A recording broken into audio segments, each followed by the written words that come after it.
Okey, Assalamualaikum dan selamat sejahtera. Selamat datang ke channel dari Rizwan.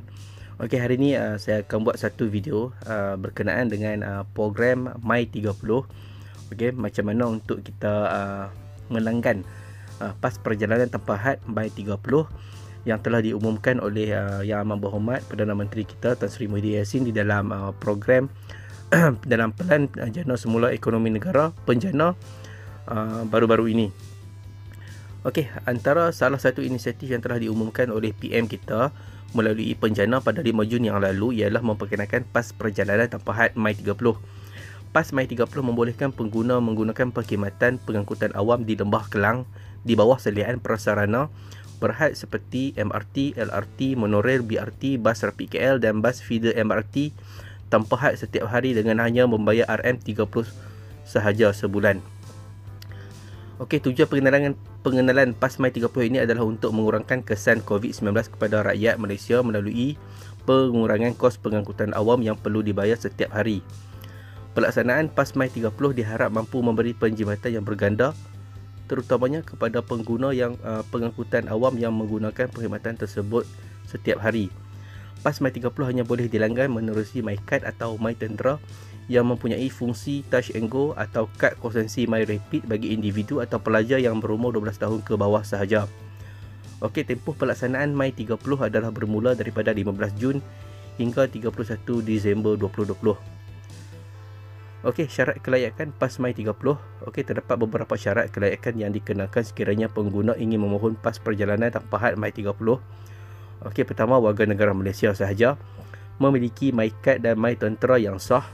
Okey, bagi berumur 12 tahun dan ke bawah, mereka boleh menggunakan kad konsesi MyRapid untuk mendapatkan keistimewaan ini. Perkara-perkara yang perlu dilakukan sebelum melanggan PAS My30. Sebelum pengguna melanggan PAS My30, pengguna perlu memastikan chip Touch and Go di dalam MyCard atau MyTentera berfungsi dengan baik. Chip Touch and Go pengguna boleh dipastikan berfungsi dengan baik atau tidak melalui langkah-langkah berikut. Pengguna perlu membuat tambah nilai di mana-mana pusat tambah nilai Touch and Go seperti stesen minyak, kedai sebenarnya, kaunter khidmat pelanggan Rapid KL dan sebagainya. Jika proses tambah nilai berjaya, ini bermakna chip Touch and Go di dalam MyCard ataupun MyTentera berfungsi dengan baik. Pengguna juga boleh membuat semakan di mana kaunter Touch and Go atau kaunter khidmat pelanggan Rapid KL. Okey, sekiranya chip Touch and Go di dalam MyCard atau MyTentera tidak berfungsi, pengguna perlu pergi ke mana-mana pusat Jabatan Pendaftaran Negara sebelum melanggan My30. Okey, perkara-perkara penting setelah melanggan PAS My30. Okey, pengguna mungkin menghadapi masalah setelah melanggan My30 seperti kerosakan MyCard atau MyTentera rosak dan tidak boleh dibaca selepas melanggan PAS My30. Sekiranya perkara ini berlaku, pengguna perlu membawa MyCard ke pusat JPN untuk proses penggantian kad baru. Pengguna juga boleh menuntut pemulangan baki sekiranya ada di dalam PAS My30 terbabit. Okey, proses pemulangan baki PAS My30 boleh dilakukan dengan melampirkan dokumen-dokumen sokongan ke portal rasmi MyRapid di www.myrapid.com.my. Okey, di bawah adalah dokumen-dokumen yang untuk proses pemulangan baki.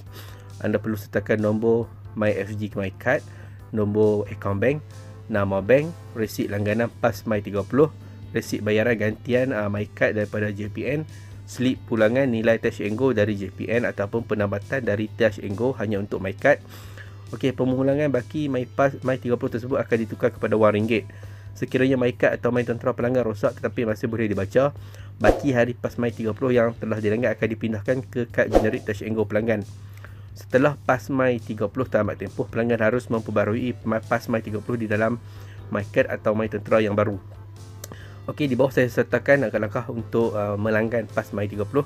Okey, bagi individu yang berminat untuk memohon My30 ini, pengguna boleh ikut langkah-langkah di bawah. Pengguna perlu membawa MyCard atau MyTentera ke mana-mana kaunter khidmat pelanggan Rapid KL. Kedua, pengguna perlu memaklumkan kepada staf khidmat pelanggan Rapid KL tersebut untuk membuat permohonan PAS My30.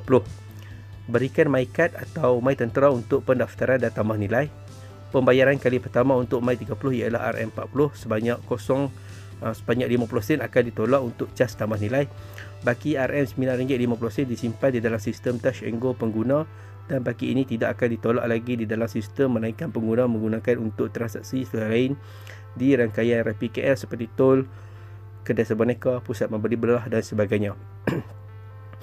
PAS My 30 akan diaktifkan sebaik saja pengguna menyentuh PAS di pintu masuk rangkaian RPKL. Pengguna perlu sentiasa memastikan nilai minimum RM5 sentiasa ada di dalam MyCard atau MyTentera Touch & Go. Nilai minimum RM5 tidak perlu ditambah setiap bulan sekiranya pengguna tidak menggunakan nilai tersebut untuk pembayaran lain. Okey, seterusnya adalah pembaharuan langganan PAS My 30. Bagi pembaharuan langganan PAS My 30 pada bulan-bulan seterusnya, berikut merupakan perkara yang perlu diambil bagi pengguna yang ingin melakukan pembaharuan PAS My 30.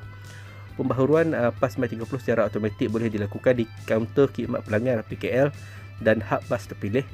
Selepas PAS berjaya diaktifkan untuk pembaharuan secara automatik, pengguna boleh menambah nilai MyCard atau MyTentera Touch & Go di mana-mana premis atau kedai-kedai yang menawarkan khidmat tambah nilai Touch & Go untuk bulan-bulan seterusnya.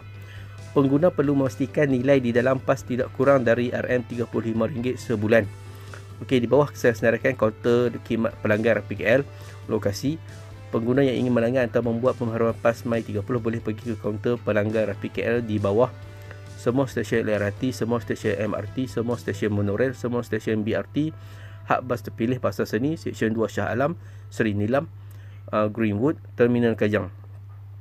Okey, ini adalah antara soalan lazim. Okey, berapa lamakah PAS My 30?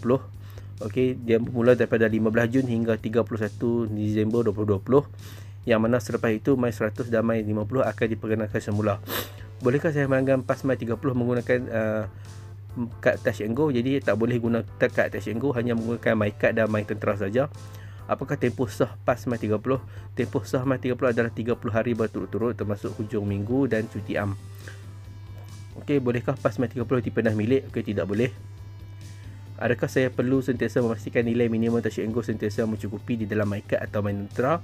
Ya, minimum adalah RM5. Bolehkah saya menggunakan PAS My 30 di rangkaian Rapid Penang dan atau Rapid KL? Buat masa ini, PAS My 30 hanya sah untuk perjalanan tanpa had di rangkaian Rapid KL dan bas di Lembah Kelang sahaja. Bolehkah saya menggunakan PAS My 30 di KTM, komuter atau ERL? Buat masa ini, PAS My 30 hanya sah untuk perjalanan tanpa had di rangkaian Rapid KL dan bas di Lembah Kelang sahaja. Saya adalah pelanggan Smart 30. Bolehkah saya melanggan PAS My 30 pada masa yang sama? Pelanggan boleh melanggan PAS My 30 sekiranya langganan package Smart menggunakan kad Generate Touch & Go. Jika langganan package Smart pelanggan menggunakan MyCard atau MyTentera, pelanggan perlu memastikan tempoh sah package Smart tamat dan pelanggan boleh melanggan PAS My 30. Okey, jadi untuk info lanjut mengenai PAS My 30, anda boleh layari laman web RPKL iaitu www.myrapid.com.my. Okey, jadi saya rasa setakat itu saja perkongsian saya berkenaan dengan program My 30 dan cara-cara untuk melanggan. Kalau anda rasa bermanfaat dan kalau suka dengan video saya, jangan lupa subscribe, komen, like dan share. Assalamualaikum.